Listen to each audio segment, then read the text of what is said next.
La transformation numérique des entreprises manufacturières est un élément essentiel pour le maintien de leur compétitivité. Dans cette vidéo, nous allons nous concentrer sur les enjeux et les opportunités amenées par les technologies et méthodes de travail 4.0 au sein d'une menuiserie. Pour cela, nous avons rencontré Bruno Riche, administrateur délégué de l'entreprise. La menuiserie Riche, c'est une entreprise familiale qui a été créée il y a 50 ans, donc cette année, par mes parents. Et donc aujourd'hui, on est actif principalement dans la fabrication de menuiserie extérieure du bâtiment, donc tout ce qui est menuiserie bois et bois aluminium, façade, donc des murs rideaux, donc tous des éléments pour faire la fermeture du bâtiment.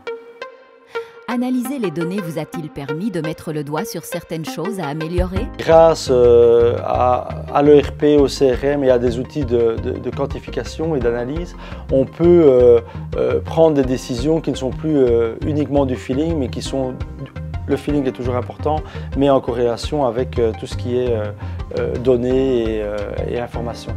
Donc on peut voir des évolutions dans les produits, dans les gammes, analyser par exemple des retours de service après-vente en fonction de certains critères, de pouvoir dire ok là-dedans on a des points d'amélioration pour minimaliser les interventions SAV.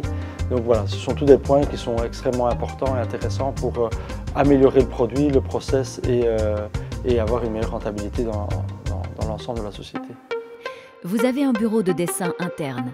Quels sont les liens entre celui-ci et l'atelier? En gros, tous les plans spécifiques de production, que ce soit pour les formes, donc par exemple pour des châssis en chapeau de gendarme ou en anse de panier, vont être dessinés sur le logiciel et vont être envoyés directement sur les machines à commande numérique.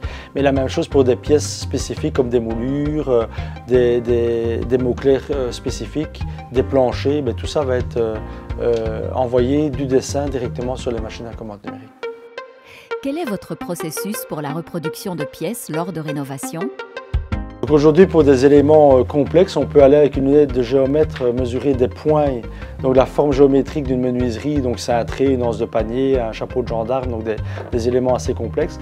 Et on va pouvoir les importer dans notre logiciel de dessin 3D et on va redessiner la forme et la défoncer à la commande numérique.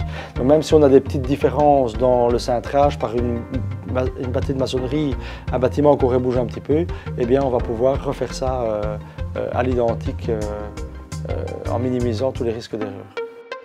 Quels conseils donneriez-vous aux autres entreprises? De bien faire un bon cahier des charges, de savoir où est-ce qu'on va, avec quelle technologie, faire le bon choix, de ne pas être trop tôt, pas être trop tard. Quand on est trop tôt, ça coûte cher parce que c'est des technologies nouvelles et donc ça coûte un peu cher. Quand on est trop tard, le risque c'est d'être dépassé. Donc je pense qu'il faut être ouvert et alerte à tout ce qui existe et toutes les innovations parce qu'aujourd'hui ça avance tellement vite qu'on peut rêver et penser. Souvent les choses existent déjà. Justement, comment se tenir au courant de ce qui existe déjà? Il faut être assez ouvert à aller voir des expositions qui ne sont peut-être pas en relation avec notre métier. L'année passée, on est allé à une foire à Hanovre sur tout ce qui était nouvelles technologies de la robotique. Donc voilà, donc ça n'a rien à voir avec la menuiserie, mais en parlant avec d'autres chefs d'entreprise sur d'autres activités, on peut retrouver des éléments similaires.